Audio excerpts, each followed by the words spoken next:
Hi. Kondal directed by Ajith Mampally. ഒരു ആന്റണി വർഗീസ് പെപ്പെ മൂവിയിൽ നിന്ന് നമ്മൾ എന്താണോ പ്രതീക്ഷിക്കുന്നത് അതിനാണ് ഈ പടത്തിലുള്ളത്. അടിയോടടി തുടക്കം മുതൽ അവസാനം വരെ അടിയാണ്. കരയിലും വെള്ളത്തിലും മേറിലൊക്കെ ആയിട്ട് നൈസായിട്ടൊരു പടം കേട്ടോ. ഈ അജിത് മാമ്പള്ളിയും അതുപോലെ തന്നെ റോയലിൻ സതീഷ് ഇങ്ങനെ മൂന്നാൾക്കാർ ചേർട്ടാണ് ഈ പടം എഴുതിയിരിക്കുന്നത്. പടത്തിന്റെ മ്യൂസിക് ചെയ്തിരിക്കുന്നത് സാം സിയസ് ആണ്. ഗംഭീരമായിട്ടുള്ള ബാക്ക്ഗ്രൗണ്ട് സ്കോർ ആയിരുന്നു. 2 പാട്ട് സിനിമയിലുണ്ട്. അത് അത്ര ഇംപ്രസീവ് ആയിട്ട് എനിക്ക് തോന്നിയില്ല. പക്ഷെ സിറ്റുവേഷന് യോജിക്കുന്ന പാട്ടായിരുന്നു. എനിക്ക് അത്ര അടിപൊളിയായിട്ട് ഫീൽ ചെയ്തില്ല. പക്ഷെ ബാക്ക്ഗ്രൗണ്ട് സ്കോർ ഗംഭീരമായിരുന്നു. പെപ്പെ, അതുപോലെ തന്നെ രാജ്ബി ഷെട്ടി, ഗൗതമി നായർ, അതുപോലെ തന്നെ പെപ്പയുടെ ഹീറോയിനായിട്ട് ഒരാൾ അഭിനയിച്ചിട്ടുണ്ട്. ആക്ട്രസിന്റെ പേരറിയില്ല. ശരത് സഭ, ഷബീർ, രാഹുൽ രാജഗോപാൽ, അതുപോലെ തന്നെ പ്രമോദ് വെളിയനാട്, അങ്ങനെ കുറെ അധികം. നന്ദു പൊതുവാൾ അഭിനയിച്ചിട്ടുണ്ട് കേട്ടോ. നന്ദു പൊതുവാളിന്റെ നല്ലൊരു നെഗറ്റീവ് ഷെയ്ഡിലുള്ള റോളായിരുന്നു. ഷബീറിന്റെ റോളും അത്യാവശ്യം കിടിലമായിട്ടുള്ള നെഗറ്റീവ് ഷെയ്ഡിലുള്ള റോളായിരുന്നു. രാഹുലിന്റെ റോളും ഗംഭീരമാണ്. നമുക്ക് കാണുമ്പോൾ തന്നെ പോയി തല്ലാൻ വേണ്ടി തോന്നും. അമ്മാതിരി ഒരു ക്യാരക്ടർ ആയിരുന്നു. അതുപോലെ തന്നെ ശരത് സഭയുടെ ക്യാരക്ടറും സൂപ്പർ ആയിരുന്നു. അതായത് കാഴ്ചയിൽ വളരെ ദുർബലനും വലിയ സാധുവായിട്ടൊരു മനുഷ്യനാണ്. പക്ഷെ അയാളുടെ പണി എന്ന് വെച്ചാൽ കയ്യിലിരിപ്പ് എന്ന് വെച്ചാൽ അമ്മാതിരി പണിയാണ് കേട്ടോ. കുറച്ച് സ്ത്രൈണ്യതയുള്ള ഒരു ക്യാരക്ടറായിട്ടാണ് അഭിനയിച്ചിട്ടുള്ളത്. അത് കാണുമ്പോൾ നമുക്കങ്ങനെ ഒരു വിഷമായിട്ട് തോന്നുന്നില്ല. പക്ഷെ അവൻ ചെയ്തു വെക്കുന്ന പണിയെല്ലാം അമ്മാതിരി പണിയാണ്. ആ റോള് നല്ല വൃത്തിയായിട്ട് ചെയ്തിട്ടുണ്ട്.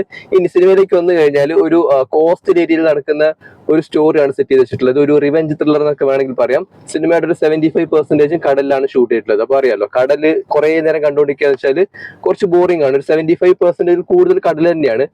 അതുപോലെ തന്നെ മരുഭൂമി കാണിക്കുന്ന സമയത്ത് നമുക്ക് ബോറടിക്കും. കാരണം അവിടെ കൂടുതലായിട്ട് ഒന്നുമില്ലല്ലോ വിഷ്വലില്. പക്ഷെ ഈ പടത്തില് ഒരു ഫ്ലാഷ് ബാക്ക് സ്റ്റോറി പോലെയാണ് കഥ പറഞ്ഞു പോകുന്നത്.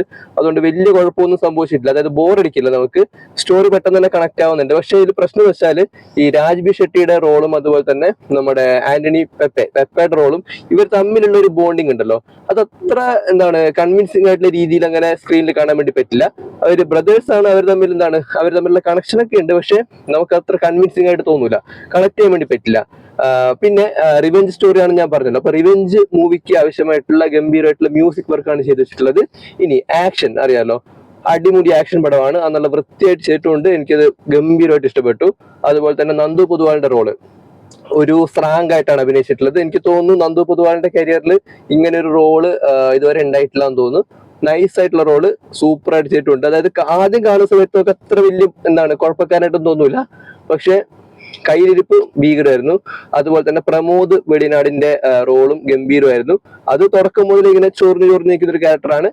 അവസാനം നമുക്ക് മനസ്സിലാവും, പ്രെഡിക്റ്റബിൾ ആണ്. രാഹുലിന്റെ റോളും സൂപ്പർ ആയിരുന്നു. അങ്ങനെ ഒരു പെപ്പെ മൂവിയിൽ നിന്ന് നമ്മൾ എന്താണോ എക്സ്പെക്ട് ചെയ്യുന്നത് അതെല്ലാം കൊണ്ടാലിലുണ്ട്.